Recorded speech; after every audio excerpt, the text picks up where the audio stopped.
Generations of teenagers have told the same story about a parked car, a radio warning, and a bloody hook found hanging from the door, and no one has ever traced it back to where it began. On a warm evening sometime in the 1950s, as the story is almost always told, a teenage couple drives out to a quiet, secluded spot on the edge of town, the kind of place locals call Lover's Lane, parking beneath the trees with the car radio playing low and the windows cracked to lead in the night air. Partway through the evening, the music is interrupted by an urgent news bulletin, warning that a dangerous man has just escaped from the nearby state asylum for the criminally insane, a patient identified by one unmistakable and horrifying detail, a hook where his right hand should be, fitted after some accident or violent act years earlier. The announcer urges anyone in the surrounding rural area to lock their doors immediately and report any sign of the escapee to police without delay. The girl in the car grows uneasy almost at once, insisting they leave right away, while the boy, more annoyed than afraid, tries to laugh off her nerves and suggests they stay just a little longer. Eventually, worn down by her insistence, he agrees, starting the engine and pulling away from the spot in obvious frustration. Gravel spitting from beneath the tires as he insists there was never anything to worry about in the first place. When they finally arrive back at her house safely, he climbs out to walk around and open her door properly, the polite gesture expected of him, and it is only then, in the porch light, that he freezes completely still. Hanging from the door handle, swinging gently from where it had apparently been caught and torn away, is a bloodied hook bent at the same unmistakable angle described in the radio bulletin. In most versions of the story, that single image, the hook still dripping, still hooked onto the very door they had just been sitting behind, is where the tale ends abruptly, leaving the listener to imagine exactly how close the couple truly came to whatever had been standing right outside their window in the dark. Folklorists who study these kinds of stories professionally have traced versions of this exact narrative back to at least the early 1950s,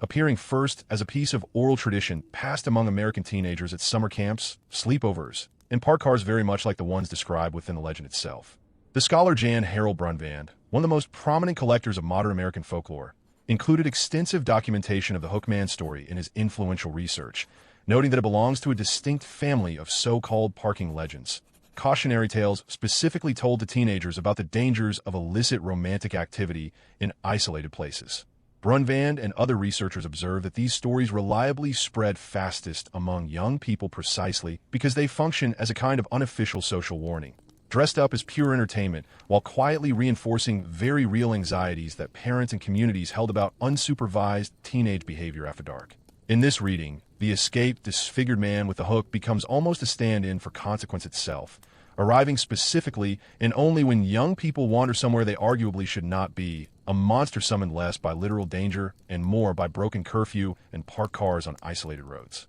Some tellers of the tale insist it is based on an actual documented case, most commonly pointing to the unsolved 1946 murders attributed to the so-called Texarkana Moonlight Murderer, a masked assailant who attacked several young couples parked in secluded lovers' lanes around the Texas and Arkansas border, killing multiple victims before vanishing without ever being identified or caught. While the Moonlight Murderer case is entirely real and remains unsolved to this day, investigators from that era found absolutely no evidence connecting the actual killer to any kind of hook, prosthetic limb, or escaped asylum patient of any description, suggesting the folklore likely absorbed the genuine terror of that real unsolved crime and grafted it onto an older, more theatrical campfire tradition already circulating informally among young people. Other researchers trace an even older thread running through the legend, pointing to 19th century stage melodramas and dime novels that frequently featured disfigured villains marked by hooks, claws, or missing limbs as shorthand for menace,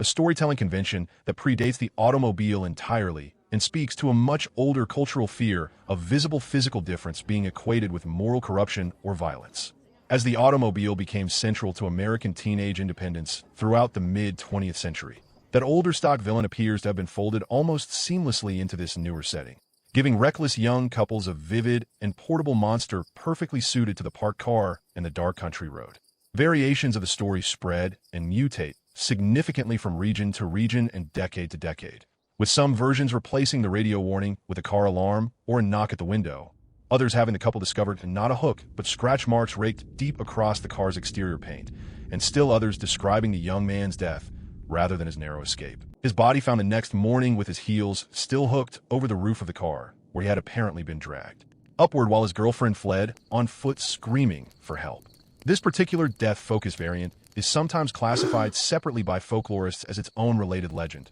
commonly called the boyfriend's death, and researchers note it likely evolved directly alongside the Hookman story rather than as an entirely independent tale. The two versions frequently blending together, depending entirely on who happens to be doing the telling around any particular campfire or sleepover. Early academic interest in the story dates back to 1960 and 1961, when folklore journals first began publishing short, collected transcripts of the tale submitted by university students asked to write down scary stories they remembered from childhood. And researchers were struck at the time by how consistently the same core beats reappeared across submissions gathered from entirely different states with no apparent contact between the tellers. Some of those early collected versions placed the couple not in a car at all, but on a blanket in an open field, or walking home from a dance along a dark country road, suggesting the automobile setting later became dominant simply because it matched the actual social reality of how teenagers spent unsupervised time together as car ownership expanded rapidly through the 1950s and 60s. Folklorists studying the legend spread beyond the United States note that closely related versions also circulate in the United Kingdom, Canada,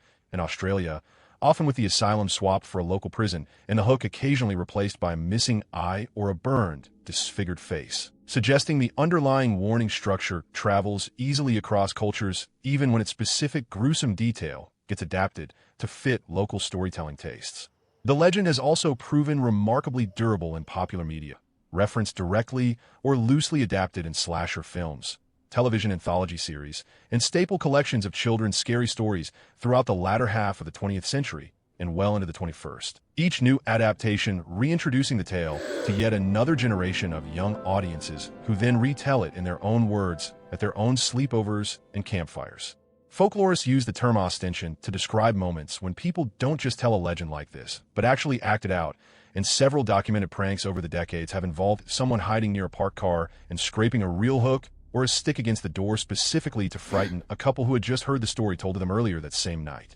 blurring the line between fiction and lived experience in exactly the way the legend's own internal warning seems. Designed to encourage. Psychologists studying adolescent storytelling patterns have suggested that these overlapping legends persist so strongly precisely because they allow teenagers to safely rehearse fear and danger within a completely controlled social setting, testing boundaries around independence, sexuality, and mortality through fiction rather than lived experience, all while bonding tightly with peers over a shared, thrilling scare that costs absolutely nothing in real consequence. The story structure itself, researchers note, is remarkably durable and effective, following a simple and satisfying rhythm of warning, hesitation, escape, and delayed horrifying discovery, a shape so effective that it has been reused deliberately across decades of horror films, television anthology episodes, and campfire retellings with only minor surface details ever really changing. Despite dozens of claimed connections to specific real-world incidents over the decades,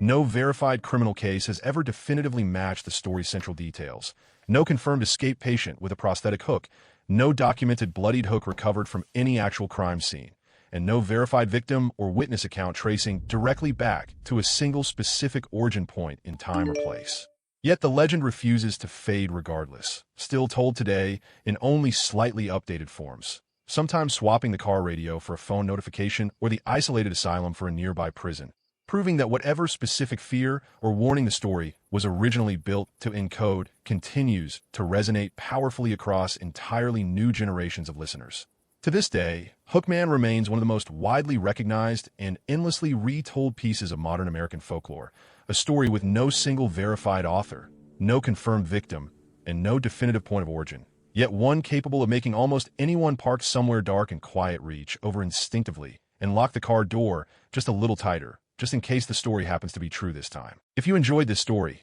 like and subscribe for more real, unexplained mysteries.